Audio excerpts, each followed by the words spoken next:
आपको मेरा सादर प्रणाम। मेरा नाम चंद्रेश जैन है। मैं एक अभिभावक हूँ। मेरा आपसे एक प्रश्न है, क्या आपको नहीं लगता है आजकल के बच्चों ने अपने दिमाग का इस्तेमाल करना बंद कर दिया है?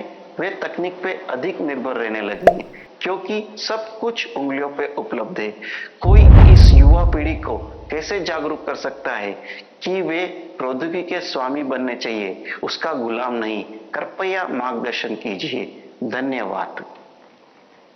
Thank you Chandresh ji.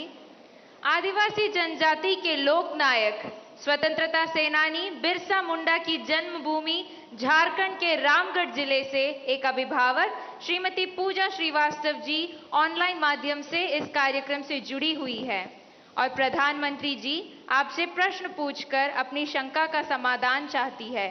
Puja, please ask your question. Namaskar, Honorable Prime Minister Sir. My name is Kumari Pooja Srivastav. I am a parent of Priyanshi Srivastav studying in Sri Guru Nanak Public School, Ramgarh, Jharkhand. Sir, I want to ask that how I can manage my daughter's studies with using social media platform like Instagram, Snapchat, Twitter. Please guide me on this. Thank you, sir. Thank you ma'am. Himachal Pradesh Shivalik पहाड़ियों की तलहटी में स्थित हमीरपुर जिले के TRDAV school Kangu के एक छात्र अभिनव राणा ऑनलाइन माध्यम से जुड़ रहे हैं और प्रधानमंत्री जी आपसे एक प्रश्न पूछना चाहते हैं। अभिनव, कृपया अपना प्रश्न पूछिए। Honorable Prime Minister Sir, Namaskar. My name is Abhinav Rana. I am a student of TRDAV Public Senior Secondary School, Kangu District, Hamirpur, Himachal Pradesh. Sir, my question is, how can we educate and encourage students to manage exam stress effectively while also harnessing the benefits of mobile technology as a tool for learning rather than letting it become a distraction during crucial study periods? Thank you, sir. Thank you Abhinav. प्रधानमंत्री जी, चंद्रेश जैन, पूजा और अभिनव जैसे अनेक लोग जीवन में social media और technology के बढ़ते दबाव की स्थिति से परेशान हैं। वे सभी तकनीक पर निर्भरता एवं इसके अधिक प्रयोग से होने वाली दुष्प्रभाव से कैसे बचें? कृपया इस विषय में उचित परामर्श प्रदान कीजिए। देखिए, हमारे यहाँ शास्त्रों में भी कहा गया है और सहज जीवन में भी कहा गया, किसी भी चीज का अति किसी का भला नहीं करता है। हर चीज उसका एक मानदंड होना चाहिए, उसके आधार पर होता है। अगर मान लीजिए मां ने बहुत बढ़िया खाना बनाया है, न्यूट्रिशन की दृष्टि से रिच है, टेस्ट आपकी पसंद का है, समय भी खाने का है, लेकिन बस खा रहे हैं, मां परोसती जा रही है। क्या ये संभव है? क्या संभव है? क्या कभी कभी तो आप मां को कहो, नहीं मां बस बहुत हो गया, अब नहीं खा सकता हूं। करते हो कि नहीं करते हो? अपनी प्रिय खाना था, हर प्रकार से न्यूट्रिशन वैल्यू वाला था, वो समय भी ऐसा था, खाने का वक्त था, फिर भी एक स्टेज आ जाता है जब वो खाना आपके लिए तकलीफ कर सकता है, वॉमिटिंग करवाएगा, हेल्थ खराब कर देगा।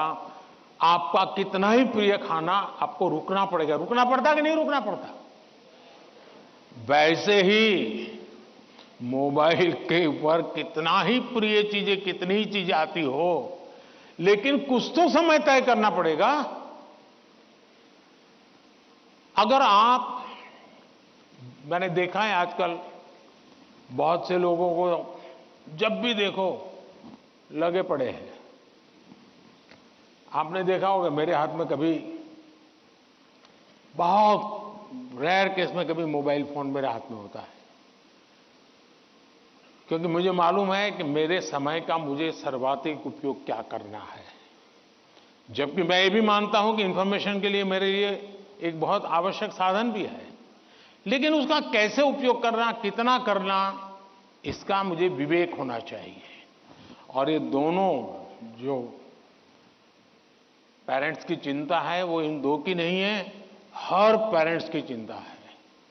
शायद ही कोई अपवाद होगा।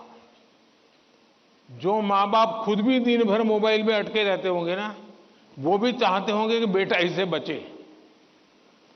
और आपने देखा होगा, सबसे बड़ी बात, आपके जीवन को बहुत कुंठित कर देता है जी। अगर आप परिवार में देखोगे तो घर के 4 लोग 4 कोने में बैठे हैं और एक दूसरे को मैसेज फॉरवर्ड करते हैं, उठ करके मोबाइल नहीं दिखाते कि देख मैंने ये आया तुम देखो। क्यों? सीक्रेसी।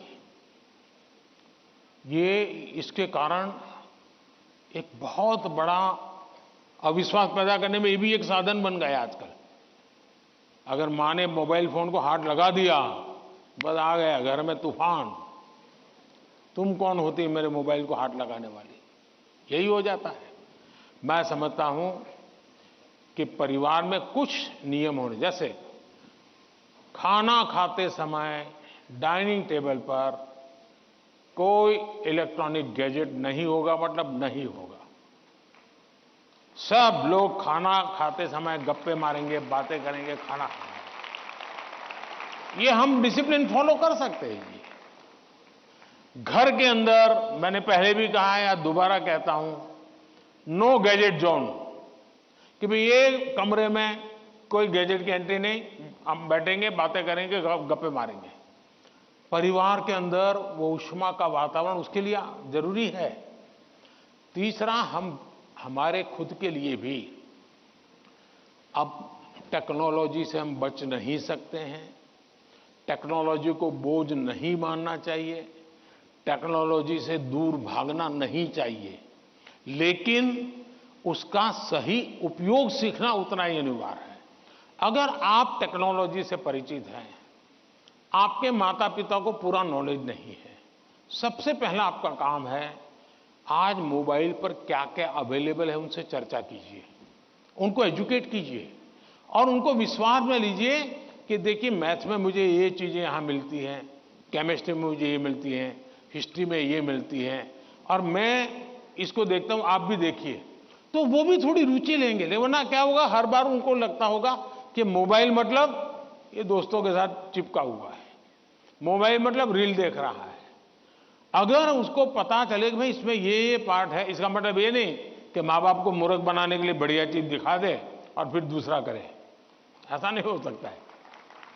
हमने पूरे परिवार में पता होना चाहिए क्या चल रहा है। हमारे मोबाइल फोन का लॉक करने का जो नंबर होता है वो परिवार के सबको अगर पता हो तो क्या नुकसान होगा। परिवार के हर सदस्य को हर एक मोबाइल का अगर इतनी ट्रांसपेरेंसी आ जाए, आप काफी बुराइयों से बच जाएंगे, काफी बुराइयों से बच जाएंगे। कि भाई हर किसी को हर एक भले मोबाइल अलग होगा, लेकिन उसका जो कोड वर्ड है उसको मालूम है, तो ये भला हो जाएगा। दूसरा, आप भी अपना स्क्रीन टाइम को मॉनिटर करने वाले जो एप्स होते हैं उसको डाउनलोड करके रखिए। वो बताएगा भाई आपका स्क्रीन टाइम आज इतना हो गया, आपने यहाँ इतना टाइम गंवाया है, आपने इतना टाइम, वो आप स्क्रीन पर ही आपको मैसेज देता है, वो आपको अलर्ट देता है। जितने ज्यादा ऐसे अलर्ट के टूल्स हैं, हमने अपने गैजेट्स के साथ जोड़ के रखना चाहिए, ताकि हमें भी पता चले हाँ यार ज्यादा हो गया, अब मुझे रुकना चाहिए। कम से कम वो हमें अलर्ट करता है। एट द सेम टाइम उसकी पॉजिटिव उपयोग कैसे कर सकते हैं। अगर मान लीजिए मैं कुछ लिख रहा हूं, लेकिन मुझे एक अच्छा शब्द मिल नहीं रहा है, तो मैं डिक्शनरी की मुझे जरूरत है, मैं डिजिटल व्यवस्था का उपयोग करके उसका लाभ ले सकता हूं। मान लीजिए कि मैं कर रहा हूं और मुझे कोई अरिथमेटिक का सूत्र ध्यान नहीं आता है, चलिए मैंने डिजिटल चीज का सपोर्ट सिस्टम ले लिया, पूछ लिया उसको, क्या हुआ, फायदा होगा। लेकिन अगर मैं जानता ही नहीं हूं कि मेरे मोबाइल में क्या ताकत है, तो मैं क्या उपयोग करूंगा। और इसलिए मुझे तो लगता है कि कभी कभी क्लासरूम में भी मोबाइल के पॉजिटिव पहलू क्या क्या है, पॉजिटिवली उपयोग आने वाली कौन सी चीजें हैं, कभी 10-15 मिनट क्लासरूम में चर्चा करनी चाहिए। कोई स्टूडेंट अपने अनुभव बताएगा कि मैंने उस वेबसाइट को देखा, हमारे स्टूडेंट्स के लिए अच्छी वेबसाइट है। मैंने उस वेबसाइट को देखा, फलाने सब्जेक्ट के लिए वहां अच्छी लर्निंग मिलती है, अच्छे लेसन्स मिलते हैं। मान लीजिए टूर जा रही है कहीं पर, टूर प्रोग्राम हमारे पास है और बच्चे जा रहे हैं कि चलो भाई हम जैसलमेर जा रहे हैं। सबको कहा जाए जरा ऑनलाइन जाओ भाई, जैसलमेर का पूरा प्रोजेक्ट रिपोर्ट बनाओ, तो उसका पॉजिटिव उपयोग करने की आदत डालनी चाहिए। उसको लगना चाहिए कि तुम्हारी मदद में बहुत सी सारी व्यवस्थाएं उपलब्ध हैं, तुम इसका उपयोग करो। जितना ज्यादा सकारात्मकता से आप उपयोग करोगे उतना आपको लाभ होगा। और मेरा आग्रह रहेगा कि हमने उससे दूर भी नहीं भागना है, लेकिन हमने हर चीज का विवेक से और पूरे परिवार में ट्रांसपेरेंसी से, जितनी ज्यादा ट्रांसपेरेंसी आएगी, ऐसे चुप चुप करके देखना पड़ेगा मतलब कुछ गड़बड़ है। जितनी ट्रांसपेरेंसी आएगी उतना लाभ ज्यादा होगा। बहुत बहुत धन्यवाद।